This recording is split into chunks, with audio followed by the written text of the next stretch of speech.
what is known as Keynes and Keynesian theory of interest. इन दोनों में मिलाकर एक क्वेश्चन बनता है, राइट।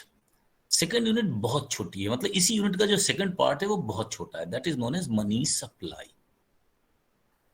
तो मनी सप्लाई के बारे में we have to study. There is a very actually specific topic that comes, generally एक ही टॉपिक आता है, तो I will move a bit slowly और मैं इसको धीरे धीरे आपको आज पढ़ा देता हूं। इसमें शॉर्ट नोट भी आ सकता है, but that I will take up later. तो we are today starting with money supply, the theory of money supply. First of all I must tell you कि जो मनी सप्लाई का जो कंसेप्ट है उसमें मोस्ट इंपॉर्टेंट थिंग क्या है, we feel that money supply is measurable. मुद्रा की पूर्ति का सही नाप किया जा सकता है। If you remember the last topic that we were discussing, तो हम लोगों ने केंजियन थियरी ऑफ इंटरेस्ट में क्या किया था, मनी सप्लाई को फिक्स्ड मान लिया था, राइट। दैट मीन्स अगर हम मनी सप्लाई को चेंज करते हैं तो रेट ऑफ इंटरेस्ट चेंज हो जाता है। तो हम लोगों ने जो चाहे क्लासिकल्स हो चाहे केंजियन थियरी हो, जो इंडिपेंडेंट वेरिएबल लिया था दैट वाज मनी सप्लाई। तो इंडिपेंडेंट वेरिएबल क्यों लिया था, because money supply is fixed and measurable by a central authority। तो जो भी सेंट्रल अथॉरिटी होती है वो मनी सप्लाई को बढ़ा सकती है, घटा सकती है, it can increase, it can decrease, that is why we took it as a measurable concept. तो सबसे पहले वी मस्ट अंडरस्टैंड कि हम लोगों ने इसका मतलब ये है, although this is not very correct, I will define it in both ways. हम लोगों ने will present, because without presentation it would be difficult for me to teach.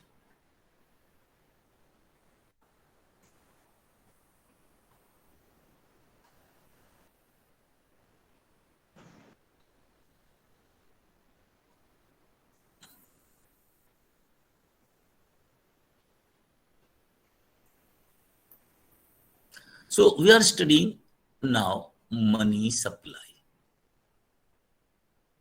And in this money supply chapter, although we will be studying three theories, लेकिन उससे पहले let me take up the concept। इसका जो सामान्य रूप में अर्थ लिया जाता है, let's try to take this concept।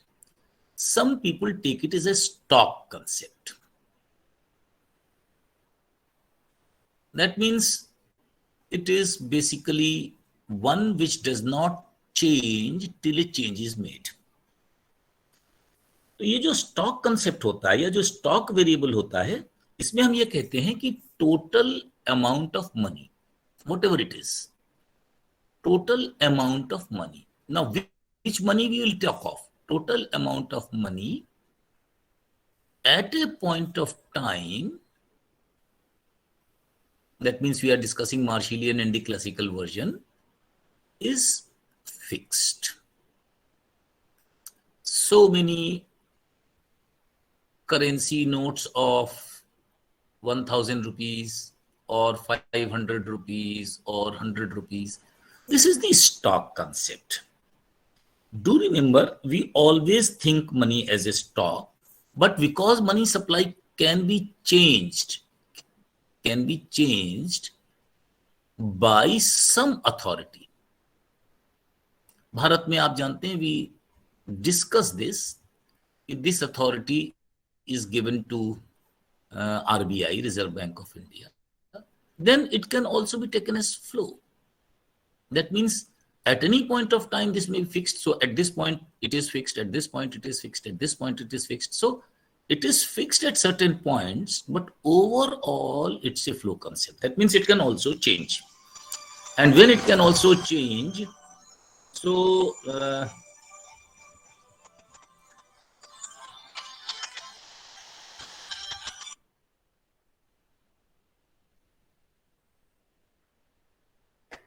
what we can do is we can always take this concept, either stock or flow, into our standing, because we have just told you the reason is money supply is very important for a country because money supply affects so many things.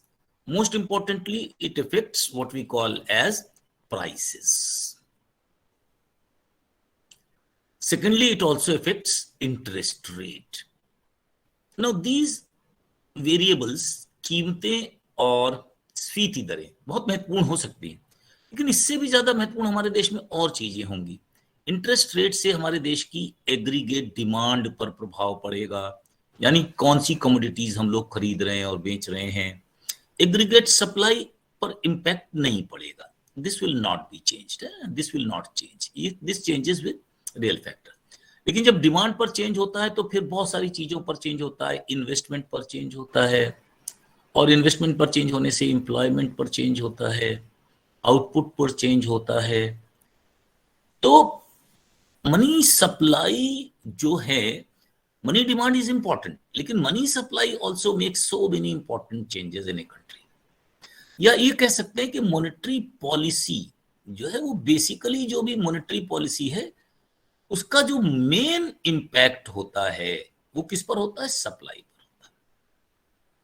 क्योंकि money supply से, मैं एक छोटे से diagram से इसको आप ही समझने की कोशिश कीजिए कि अगर हम मनी सप्लाई की बात करें, let the demand of money at any given point of time is fixed, तो अगर हमने मनी सप्लाई को बढ़ाया या घटाया, इट कैन बी चेंज्ड, तो इससे पूरा का पूरा इंटरेस्ट रेट प्रभावित हो जाएगा। तो हम मनी सप्लाई से इंटरेस्ट रेट को भी प्रभावित कर सकते हैं पूरी तरीके से। और इंटरेस्ट रेट से क्या होगा, पीपल्स एक्सपेक्टेशंस विल चेंज। अब ये क्योंकि थोड़ा मुश्किल टॉपिक होता जा रहा है इसलिए हम लोगों को ये पढ़ना भी नहीं है ज्यादा, but we must know expectations माने प्रत्याशाएं, यानी भविष्य में क्या दर होगा इसकी चेंजेस होने लगेंगे और फिर बहुत सारे चेंजेस होने लगेंगे। तो मनी सप्लाई एक बहुत इंपॉर्टेंट कंसेप्ट है, although this is a stock concept, लेकिन हम लोग बार बार इस बात को कहते हैं कि स्टॉक कंसेप्ट होने के अलावा हम इसको फ्लो कंसेप्ट भी मानते हैं, क्योंकि इस कैन ऑलवेज बी चेंज्ड।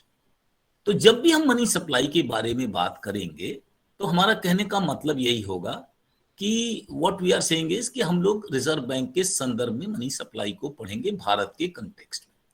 लेकिन मैं आपको बता दूं कि मनी सप्लाई की जो और भी तरीके की डेफिनेशंस होती हैं और हमको तीनों ही पढ़नी है, we have to change all of them, है ना, हमको पूरा का पूरा पढ़ना ही और है। मैं मिटाकर काम चला रहा हूं क्योंकि नए बोर्ड्स को निकालना मेरे लिए आजकल आसान नहीं रह गया है, कुछ चेंज कर दिया है हम लोगों ने इसके कंसेप्ट में।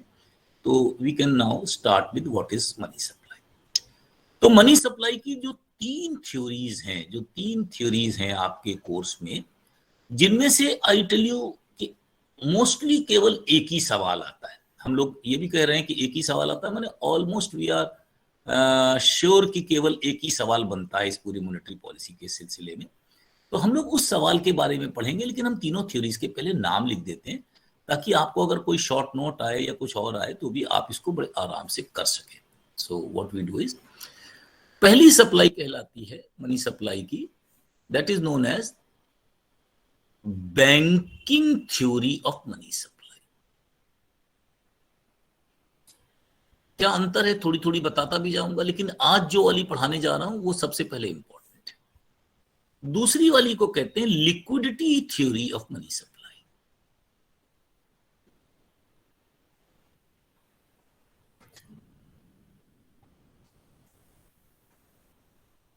और तीसरे को कहते हैं H powered, high powered theory of money supply. अब मैं हिंदी में भी बोल दे रहा हूं थोड़ा थोड़ा। पहली वाली को कहते हैं मुद्रा का शुद्ध बैंकिंग सिद्धांत, प्योर, शुद्ध। अब ये शुद्ध बैंकिंग सिद्धांत क्यों कहते हैं, इसका क्या मतलब है, एक लाइन में पहले से समझ लें, एक्सप्लेन तो मैं इसको बता ही दूंगा छोटा सा। इन लोगों के हिसाब से मुद्रा जो है वो बैंकिंग दायित्व है, बैंकिंग दायित्व है। It is a banking liability, यानी जो भी मुद्रा है वो किसी ना किसी की लायबिलिटी है, चाहे वो रिजर्व बैंक की हो, चाहे वो कॉमर्शियल बैंक की हो, चाहे किसी की हो। इसीलिए इसे बैंकिंग थ्योरी कहते हैं। ठीक है ना, ये बहुत छोटी सी है, इस पर शॉर्ट नोट के अलावा कुछ आ ही नहीं सकता है। और शॉर्ट नोट्स आजकल जिस तरीके का पेपर बन रहा है उसमें शॉर्ट नोट्स तो खत्म हो गए हैं। जब पूरा पेपर बनेगा तब तो शॉर्ट नोट्स आते हैं। अब तो अगर इसी तरह का पिछली साल की तरह का पेपर बनेगा 2 घंटे वाला, तो शॉर्ट नोट्स नहीं आते हैं, फिर भी मैं इसको पढ़ाऊँ। दूसरी चीज है liquidity theory of money supply. इसमें हम लोग जो है मनी को बांटते हैं लिक्विडिटी के आधार पर। लिक्विडिटी को मैंने आपसे बताया था तरलता, है ना, हम लोगों ने केन्स का तरलता पसंदगी का सिद्धांत पढ़ा है। ये लिक्विडिटी थ्योरी क्या है ना, इसको समझने की जरूरत है। सबसे पहले हम लोग सोचें कि मनी की जो हम लोगों की बेसिक परिभाषा है वो क्या है। मनी की बेसिक परिभाषा सिंपल एक है, which can be exchanged into commodity or service in zero time। देखिए बेसिक परिभाषा ये है, मनी है किस लिए, इसका प्रारंभ क्यों किया गया था, why was it introduced in the market? It was introduced in the market because of certain reasons. The reason is very obvious. One is, इससे हम कुछ भी बदल सकते हैं। हमारे पास अगर रुपए हैं तो घोड़ा खरीदें, बैल खरीदें, हाथी खरीदें, टेबल खरीदें, कपड़ा खरीदें। लेकिन बात क्या कर रहे हैं, जीरो टाइम। तो money basically is what it is, liquidity. ये तो एक गुण है लिक्विडिटी का। अब जरा सोचिए कि अगर आपने मनी अपनी जेब में रखा हुआ है तो ये क्या है, 100% लिक्विड। लेकिन अगर आप घर से बाहर मार्केट में गए हैं और आपने अपनी दराज में, चेस्ट में या बैंक में पैसा जमा किया हुआ है, तो आजकल के जमाने में तो समझाना और भी आसान हो गया है। हर 200 मीटर पर, 500 मीटर पर एक आपको क्या मिल जाएगा, एक आपको एटीएम मिल जाएगा। आप अपनी जेब में केवल एटीएम कार्ड रख लीजिएगा। एंड अगर कोई दुकानदार कहता है कि I will not take cheque, मुझे बैंक का चेक नहीं चाहिए, आई नीड कैश, आप क्या कर सकते हैं, you can go to ATM and take out the money and make payment. लेकिन जरा ध्यान से देखिए, ये जीरो टाइम जो है, जीरो टाइम थोड़ा बदल गया। May be it is very little time. हम 500 मीटर मान लीजिए जाना पड़ा, चाहे मेरा घर है चाहे एटीएम दफ्तर है, वहां लाइन भी लगी हो सकती है। It may now be 10 minutes, 20 minutes, 30 minutes, whatever it is, but it is not zero. ठीक है ना। तो ये एटीएम जो कार्ड है हमारा, या इसी तरह का मान लीजिए लोग चेक एक्सेप्ट कर लें, तो वो क्या है, वो मनी तो है, but we call it near money. अब ये दोनों शब्दों को समझाना थोड़ा मुश्किल भी है, आसान भी है। I try to tell you what actually they mean, कि ये जो नियर मनी है और कोई और मनी है, इसके लिए हम क्या कर सकते हैं, what can be done. Oh, I have to go back again.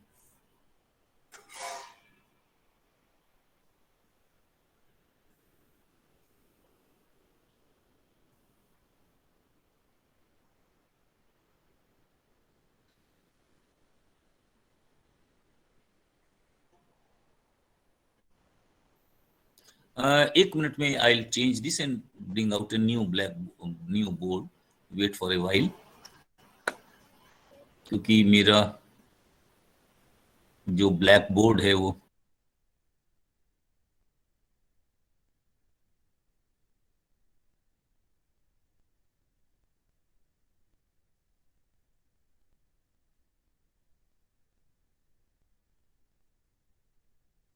करें आज?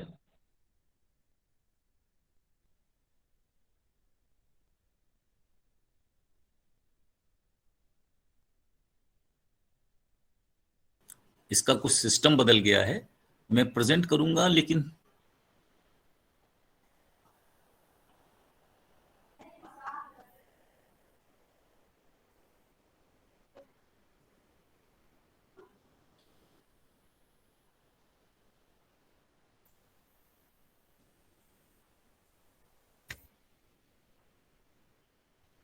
मेरे पेंसिल्स नहीं आ रही।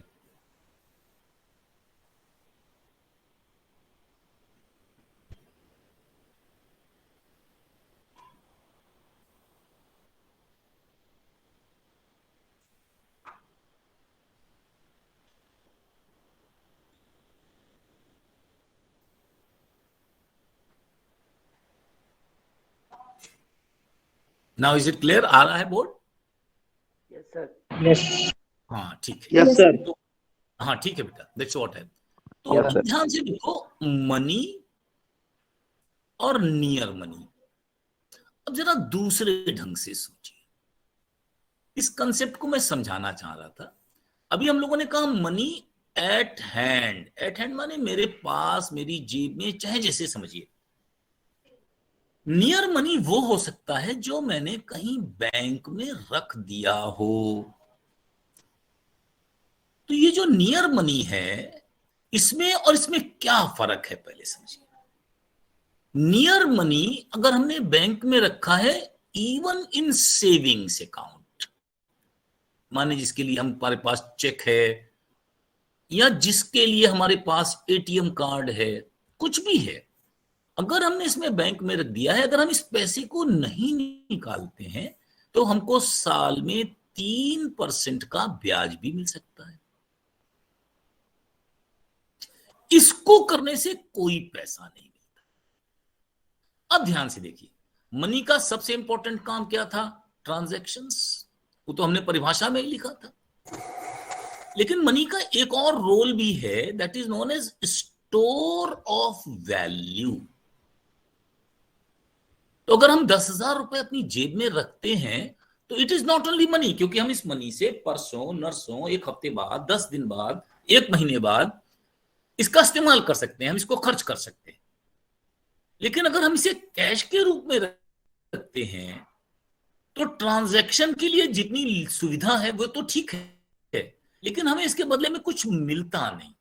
लेकिन अगर हम इसको एक महीने बाद ही इस्तेमाल करेंगे, if I keep it in bank, अगर हमें कुछ ब्याज मिल जाए तो बुरा क्या है?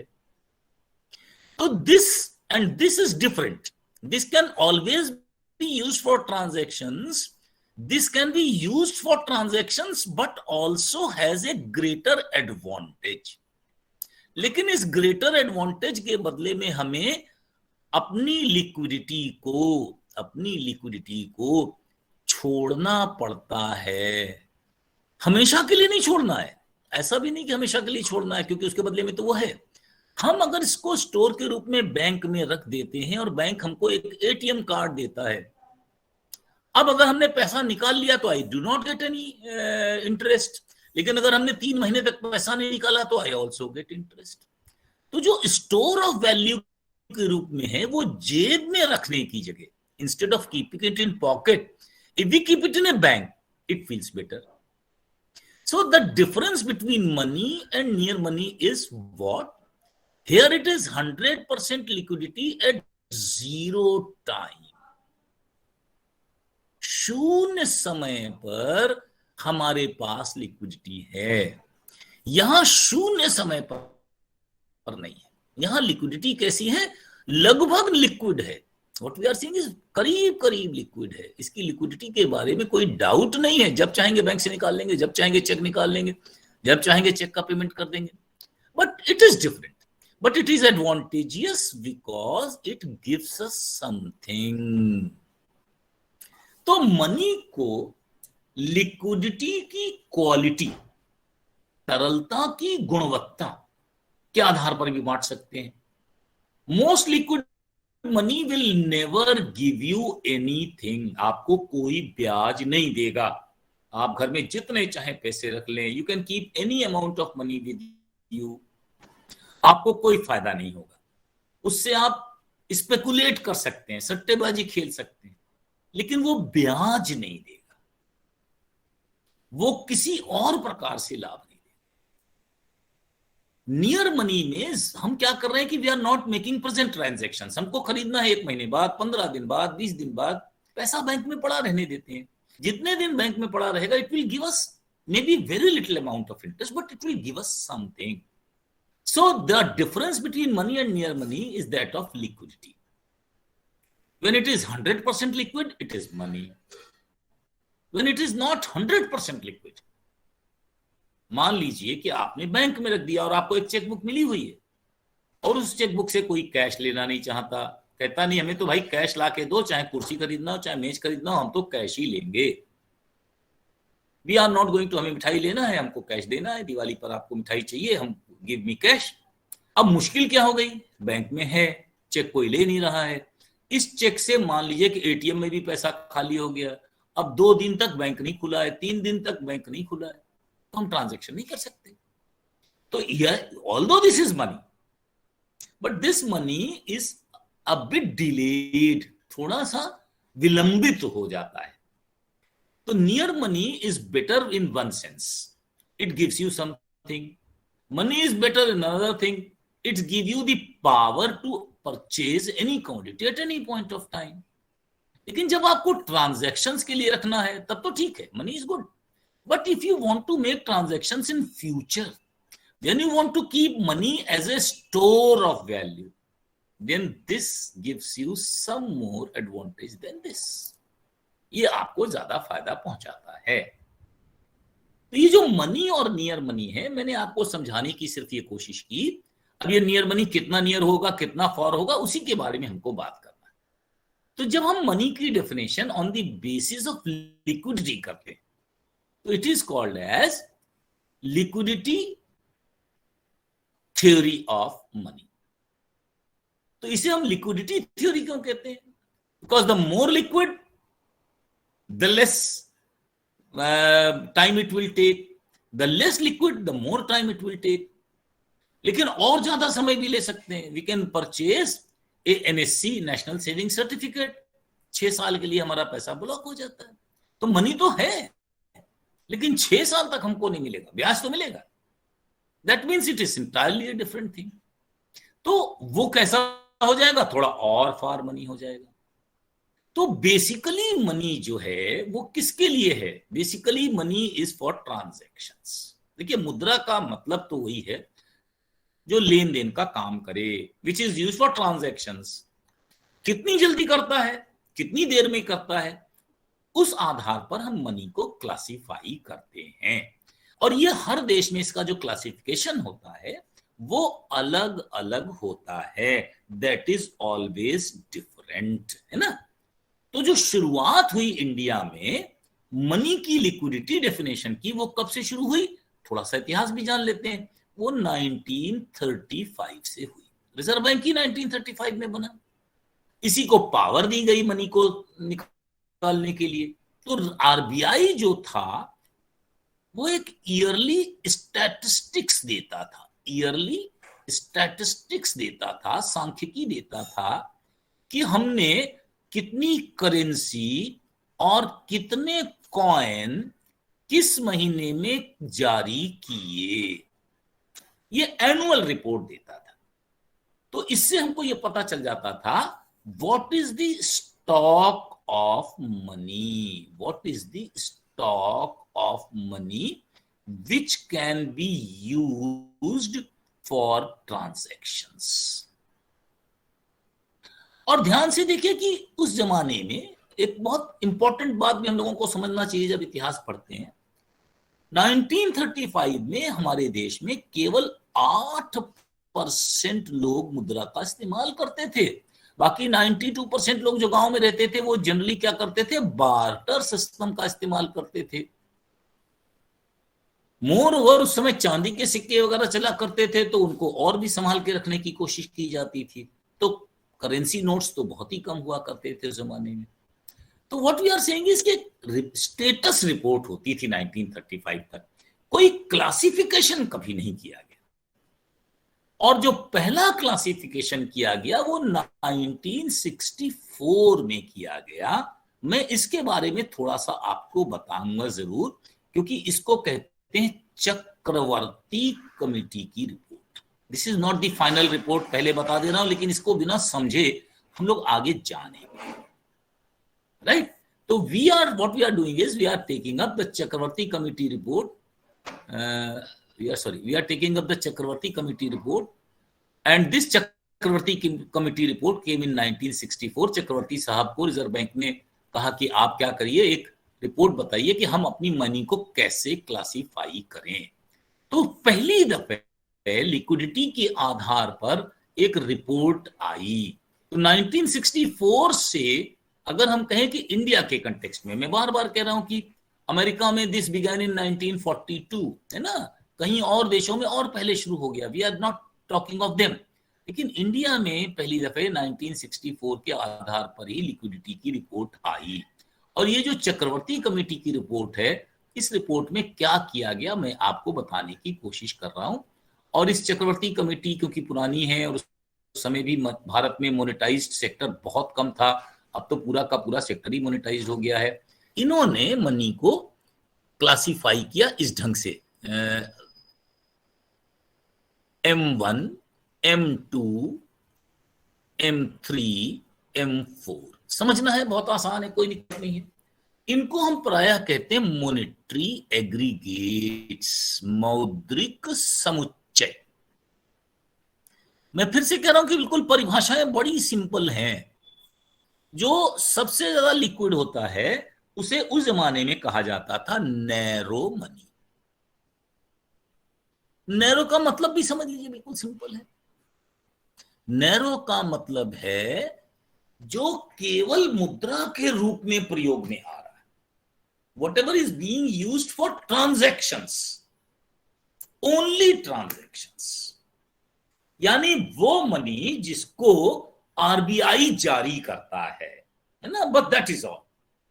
तो नैरो मनी माने the money printed by RBI, है ना। This is the basic definition of narrow money, यानी money which has been presented by the central bank. ये डेटा जो है इसको वो दिया करता था, और दिस वाज कॉल्ड एज, इसको हम क्या कह सकते हैं, ध्यान से देखिए, इसकी डेफिनेशन भी दी जाती थी उस जमाने में। वो क्या होती थी, ऑल करेंसी प्लस कॉइन्स। लेकिन जितने करेंसी और कॉइन्स होते हैं उसको हम नैरो मनी नहीं कहते। क्यों नहीं कहते वो भी बता दे रहा हूं। इसके अलावा जो करेंसी हमारे पास आती है, यानी जितनी की करेंसी जापी जाती है, निकाली जाती है, उसमें से हम लोग कुछ पैसे को बैंक में रखते हैं। अब देखिए ध्यान से, ये जो शब्द बता रहा हूं इसको अभी समझा दे रहा हूं क्योंकि ये भारत में इस्तेमाल नहीं होता। You must try to understand. Plus ODRBI, मैं तीनों शब्दों को एक एक करके समझा रहा हूं, please try to write it down, समझने की कोशिश करिए, आपको बहुत आसानी से पता चल जाएगा।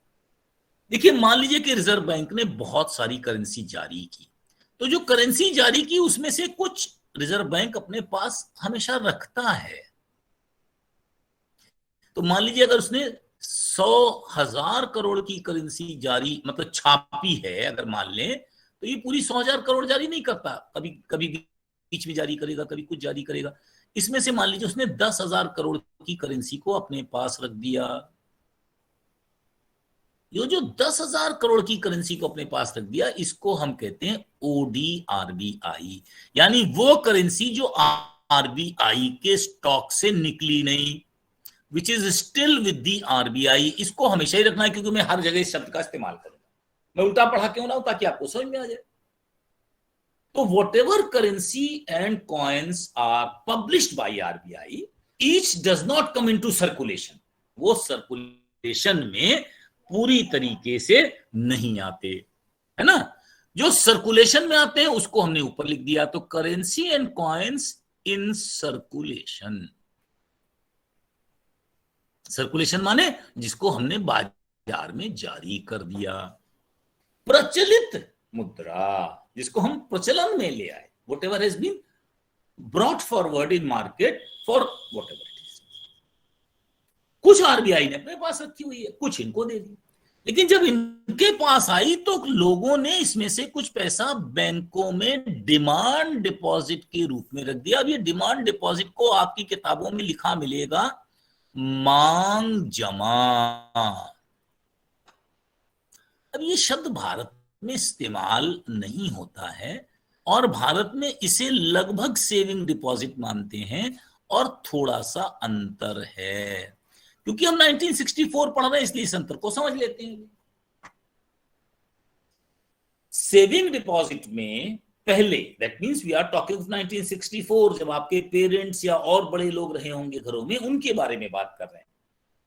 तो पहले के जमाने में सेविंग डिपॉजिट का कुछ और मतलब होता था। सेविंग डिपॉजिट माने आप बैंक में पैसा जमा करेंगे, इसके बदले में आपको you will not get any cheque, आपको कोई चेकबुक नहीं मिलेगी,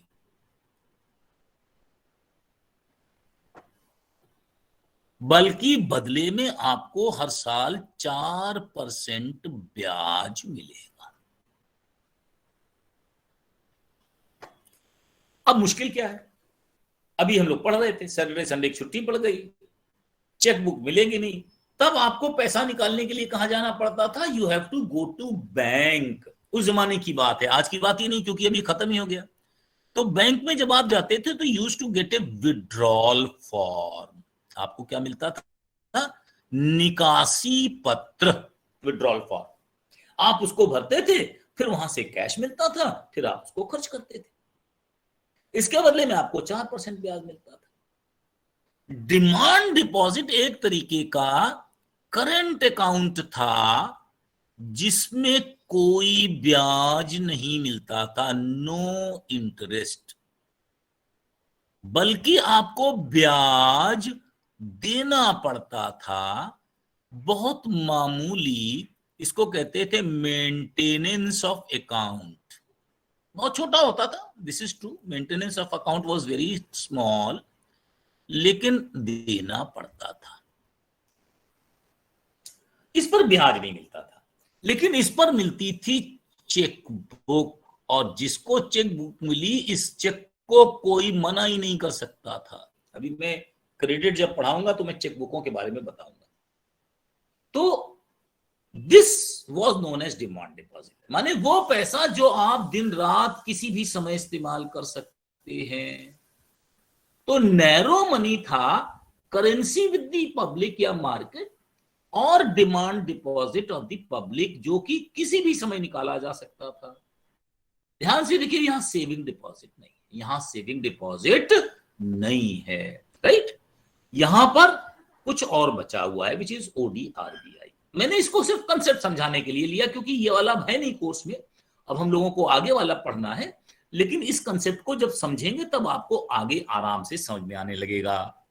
इस नैरो मनी के बाद आता था हमारा, जिसे हम लोग मनी कहते थे, और जो मनी होता था जिसकी हम बात कर रहे हैं, वो मनी में 1964 में क्या होता था कि M1 तो था ही, यानी इसको तो शामिल करते ही थे, इसको तो शामिल करते ही थे, इसको शामिल करते थे, प्लस इसमें ध्यान से देखिए सेविंग डिपॉजिट भी आ जाता था, saving deposit with banks.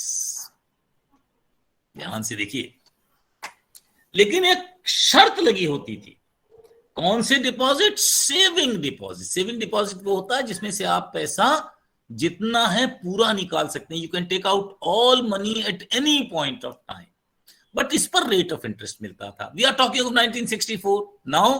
Saving deposit and demand deposits are almost same. अब तो डिमांड डिपॉजिट्स के बारे में बात ही नहीं होती। It is used in Japan, it is used in United kingdom, USA, but not in India. Now in saving deposits the rate of interest is very low, but you get a checkbook. अब आपको एक chequebook मिलती है saving deposit के बदले में। At that point of time it was not available. तो उस समय सेविंग डिपॉजिट जो था वो सिर्फ बेसिकली बचती खाता होता था, जिसके लिए आपको विड्रॉल फॉर्म से पैसा निकालना पड़ता था, and you have to go to bank. तो अगर बैंक की हॉलीडे है 2 दिन 3 दिन, तो वो पैसा आप निकाल ही नहीं सकते। You have to live without money. Money है आपके पास, but you can not use it. तो इसलिए जो M1 होता था वो थोड़ा फर्क होता था इसके बारे में अभी हम लोग बात कर लेंगे। तो what we are saying is कि ये जो डिपॉजिट्स हैं हमारे, इनको हम M1 में शामिल करते थे। ध्यान से देखिए, अब आता था हमारा इसके बाद M3 जो इससे बड़ा होता था, इसमें पूरा M2 शामिल होता था, plus all time deposits and recurring deposits. ध्यान से देखिए, हम सिर्फ बैंकों की ही बात कर रहे हैं और किसी की बात नहीं कर रहे हैं। 1964 तक लोग अपना पैसा ज्यादातर बैंकों में रखते थे, ज्यादातर। अब टाइम डिपॉजिट माने कम से कम 1 साल के लिए रखा हुआ है, इसको वो आप निकाल ही नहीं सकते। अगर आप इसको तोड़वाएंगे तो आप पे पेनल्टी लगेगी। रिकरिंग डिपॉजिट मींस आवर्ती जमा, every month you have to deposit and after a time it will come out only. इससे पहले ये निकल ही नहीं सकता है, किसी भी हालत में नहीं निकल सकता। तो what we are saying is कि M2 plus all time deposits या रिकरिंग डिपॉजिट्स को हम M3 में कहते थे, but we used to call it, ये शब्द भी हमको इस्तेमाल करना पड़ेगा और आगे सीखना पड़ेगा, ब्रॉड मनी।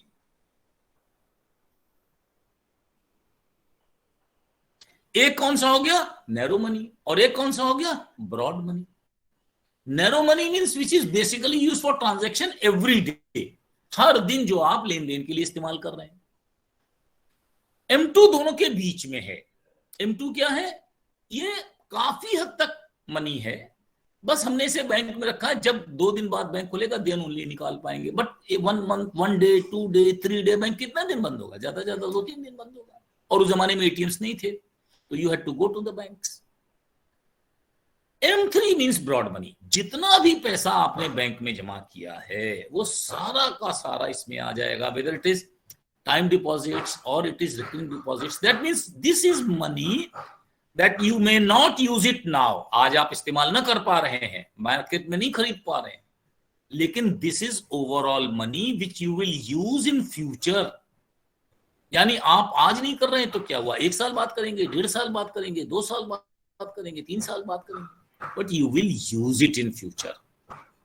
अच्छा, बैंक जो थे इन दोनों जब जमा होता था तो इन पर उधार ज्यादा देते थे, क्योंकि उनको मालूम था बैंक से पैसा निकलेगा नहीं। इन पर उधार कम देते थे। इन पर उधार माने, अब इसको जब हम बैंकिंग पढ़ाएंगे तब बताएंगे, ये तो पैसा उधार देने के लिए ही होता था। क्यों? क्योंकि मालूम है कि बैंक को 3 साल तक तो उसे कोई लेगा ही नहीं, तो हम आराम से we can give loan for 2-3 years। तो इससे बैंक मनी बढ़ता था, वो अलग है, उसको अलग से पढ़ाएंगे। लेकिन दिस वॉज ब्रॉड मनी, ठीक है ना। This money was used by banks to create credit, है ना। तो जब क्रेडिट क्रिएशन के लिए जो मनी होता है उसे हम क्या कहते हैं? ब्रॉड मनी का नाम लेते हैं, ठीक है ना।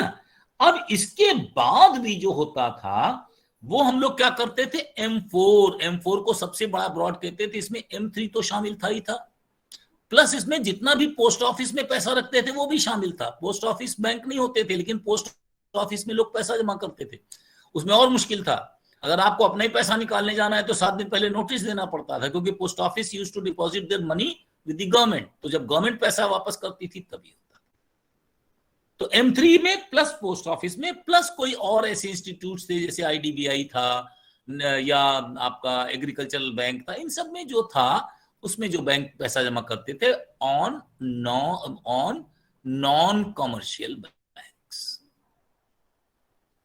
इनमें तो आपने पैसा एक बार जमा कर दिया तो 6 साल 7 साल बाद ही मिलता था। तो पहली दफे भारत में एक डेफिनेशन बनाई गई on the basis of liquidity, this is most liquid money, हर समय इस्तेमाल करेंगे। This you can use within 2-3 days 4 days time, इससे ज्यादा टाइम नहीं लगेगा।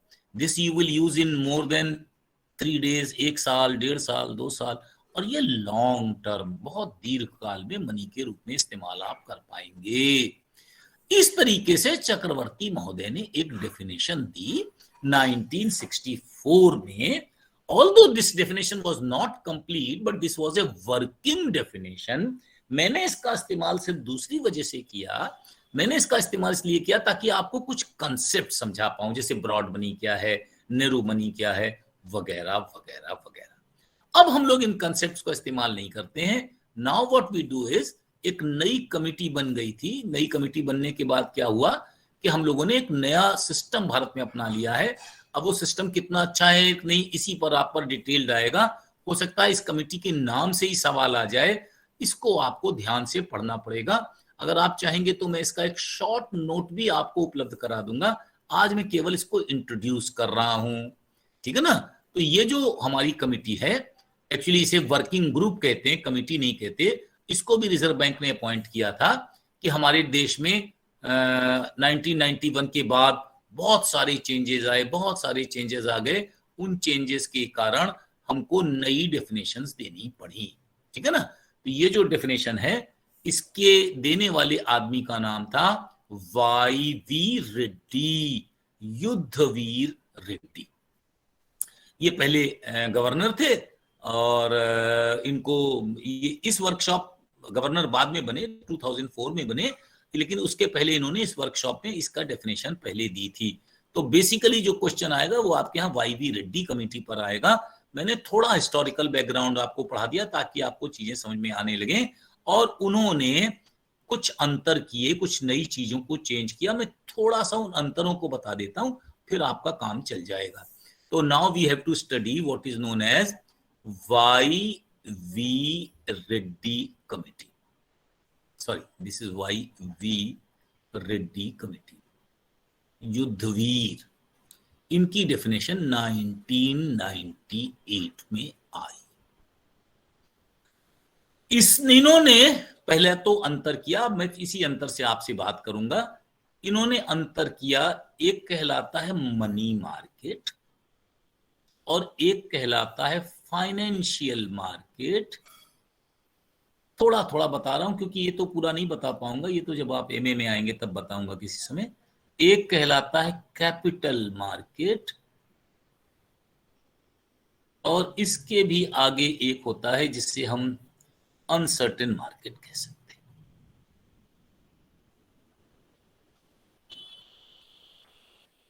हैं। मनी मार्केट का बेसिकली मतलब है जहां मनी इज वैसे तो पहले समझ लें दिस इज मिसनॉमर, ये शब्द का मतलब बिल्कुल गलत है, समझ में नहीं आता है। माने जहां आप मनी के रूप में इस्तेमाल करते हैं, मनी के रूप में इस्तेमाल करने का मतलब है ट्रांजैक्शंस के लिए इस्तेमाल करते हैं, उसे मनी मार्केट कहते हैं, है ना।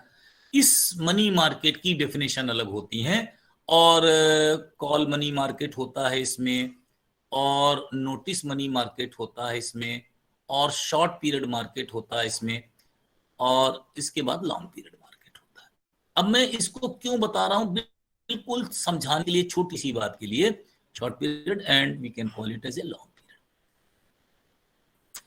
तो ध्यान से देखिए, फाइनेंशियल मार्केट और मनी मार्केट में क्या अंतर है। बेसिकली क्या है, इसी को समझाने के लिए हम लोग इस्तेमाल करते हैं। जो मनी है वो ट्रांजैक्शंस के रूप में इस्तेमाल हुआ, ये तो पहली चीज हो गई। लेकिन मनी फाइनेंस के रूप में भी इस्तेमाल होता है। फाइनेंस शब्द का मतलब अलग अलग होता है ना। फाइनेंस डिपार्टमेंट होता है, वित्त विभाग, लेकिन फाइनेंसिंग दी कार भी होता है, कार को फाइनेंस भी हम लोग कराते हैं। फाइनेंस का मतलब है जहां हम मार्केट को डॉक्यूमेंट्स के आधार पर बात कर रहे हैं, है ना। जैसे चेक क्या है, चेक एक डॉक्यूमेंट है कि नहीं। इसी तरह मान लीजिए चेक न लें, कोई और चीज लें तो वो भी डॉक्यूमेंट्स होंगे। जैसे हमने क्या कर लिया, मान लीजिए थोड़ी देर के लिए कोई बॉन्ड खरीद लिया, तो हमारे से कैश ले लिया गया और बदले में हमें बॉन्ड दे दिया गया, ये क्या है, डॉक्यूमेंट है। तो ये जो डॉक्यूमेंट्स होते हैं, जब डॉक्यूमेंट्स में मार्केट में ट्रेडिंग करी जाती है तो मनी, और जब कैश में ट्रेडिंग की जाती है तो दैट इज नैरो मनी। तो इन्होंने कहा कि हम जब मनी मार्केट पढ़ रहे हैं तो मनी मार्केट को अकेले नहीं पढ़ेंगे, पूरा फाइनेंशियल मार्केट को पढ़ेंगे। ध्यान से देखिए, इसे नहीं पढ़ेंगे, इसे नहीं पढ़ेंगे, फाइनेंशियल मार्केट्स को पढ़ेंगे। और फाइनेंशियल मार्केट्स माने जो आरबीआई के गवर्नेंस में काम करते हैं, यानी जहां जहां आरबीआई का कंट्रोल है, wherever the controlling authority lies with RBI, only that we will discuss. तो इनफैक्ट उन्होंने अपनी जो कमिटी है उसका नाम ही लिखा financial sector survey. we will survey the four total financial sectors and then define what is money and then define the classification of money. तो उन्होंने थोड़ा क्लासिफिकेशन अलग कर दिया और उन्होंने क्या किया मैं अभी लिख देता हूं, उसके बाद आज नहीं पढ़ाऊंगा क्योंकि टाइम खत्म होने वाला है। उन्होंने लिखा M0, M1, M2, M3, इसको तो उन्होंने लिखा मॉनेटरी एग्रीगेट्स, इनको क्या लिखा, मौद्रिक समुच्चय, मॉनेटरी एग्रीगेट्स। पूरा डिटेल में कल फिर पढ़ाऊंगा इसलिए केवल लिखा रहा हूं। और इसके बाद लिखा L1, L2, L3 liquidity aggregates. उन्होंने नए ढंग से मार्केट को किया और ये लगभग जो किया है वो यूनाइटेड स्टेट्स से मिलता जुलता, हालांकि वहां एक और भी है, L4 भी है, हमारे यहाँ L4 नहीं है, L1, L2, L3 तक ही है। तो हमको क्या पढ़ना है, वाईवी रेड्डी कमेटी की रिपोर्ट को पढ़ना है, उसमें लिक्विडिटी की डेफिनेशन हम लोगों को करना है और डेफिनेशन ही बदल जाएगी। इसको बेस मनी कहेंगे, इसको नैरो मनी कहेंगे, इसको ब्रॉड मनी कहेंगे। तो हम इसको पढ़ाएंगे कल। अगर अभी आज कोई चीज ना समझ में आई हो तो हम लोग क्या कर सकते हैं, रुक सकते हैं 2 मिनट के लिए, क्योंकि 2-4 मिनट का टाइम आपको देना चाहिए। और मेरे ख्याल से तो ऐसी कोई मुश्किल चीज हमने नहीं पढ़ाई, I haven't taught any difficult thing, और जो पढ़ाया है वो भी हिस्टोरिकल ज्यादा है। तो हाँ, तनु तिवारी पूछिए। Sir please explain demand deposits. Demand deposits are not used now, earlier. Do you know what is a current account? The businessman, अच्छा आप do you have any account in the bank, Tanu ji? Yes sir. You get a checkbook? Do you also get a checkbook? No sir. Why? I'm telling what is time deposit. एक minute बता दो। In the bank you can have withdrawal forms, you can have a checkbook, right? Yes. लेकिन अगर आपको 20 page की slip की chequebook मिलती है और या विड्रॉल फॉर्म से आप पैसा निकालते हैं तो this is called as saving deposit. जो सेविंग डिपॉजिट होता है इस पर आपको you get some interest, right? लेकिन जो बिजनेसमैन होते हैं जिनको एक दिन में 200 चेक काटने होते हैं, दे डोंट, जैसे हमारी यूनिवर्सिटी की जो चेकबुक होगी उसके कितने पेज होंगे, 20 पेज की लिखेंगे तो काम बन गया। एक दिन में सैलरी बांटने में ही 17-18 चेकबुक चाहिए होंगी, will need so many chequebooks. हम क्या करते हैं, हम लेते हैं 1000 पेज वाली चेकबुक, उससे जो अकाउंट होते हैं उन पर ब्याज नहीं देता, बल्कि उल्टा आपसे कुछ मेंटेनेंस के नाम पर पैसा काट लेता है। Demand deposit means I can take out my money on demand, जब चाहे, दिन रात कोई मतलब नहीं, सुबह शाम कोई मतलब नहीं, वो डिमांड डिपॉजिट्स होते हैं। They don't get any interest. तो जितने गवर्नमेंट अकाउंट्स होते हैं या जितने बड़े बिजनेसमैन के अकाउंट होते हैं उनको डिमांड डिपॉजिट माना जा सकता है, लेकिन भारत में उनको क्या कहते हैं, करेंट अकाउंट। पुराने जमाने में इनको डिमांड डिपॉजिट कहते थे, अब नहीं कहते हैं। टाइम डिपॉजिट माने which are deposits for a fixed period of time, सावधि खाता। उसमें पहले लिखा होगा you can not take money for at least 3 months, 6 months, 1 year, 2 year। तो जो भी एफडी होता है, फिक्स डिपॉजिट्स होते हैं, वो ऐसे ही होते हैं, तो they are called as time deposits. हाँ, श्रद्धा जी पूछिए, ओमकार जी पूछिए, श्रद्धा पूछो। Sir what is recurring deposit? Recurring deposit, अगर आप बैंक में खाता खोलने जाएं कि every month I will deposit 500 rupees for 3 years, मैंने Recur means every month you will have to make that deposits. That is known as recurring deposits. Is it clear, बिटिया? Yes sir. Omkar पूछ लो भाई, तुम भी पूछ लो। नहीं सर, ये national saving certificate क्या होता है सर? ये राष्ट्रीय बचत पत्र होता है जिसको कि पोस्ट ऑफिस जारी करता है। जैसे किसान विकास पत्र, इंदिरा विकास पत्र, ऐसे ही राष्ट्रीय बचत पत्र होता है NSC, नेशनल सेविंग सर्टिफिकेट, जिसमें 6 साल में या 7 साल में आप जितना पैसा देंगे उसका दुगना हो जाएगा, लेकिन 7 साल तक आप उसे पैसा नहीं निकाल सकते। हर रोज पूछने का टाइम देंगे, जस्ट डोंट वरी। आज टाइम खत्म हो गया, will talk again, right? Sir कल क्लास होगी क्या? हाँ, क्यों, कल क्लास में कुछ गड़बड़ है? नहीं होना हो तो बता दो, छुट्टी हो जाए कृष्णा यादव। सर 60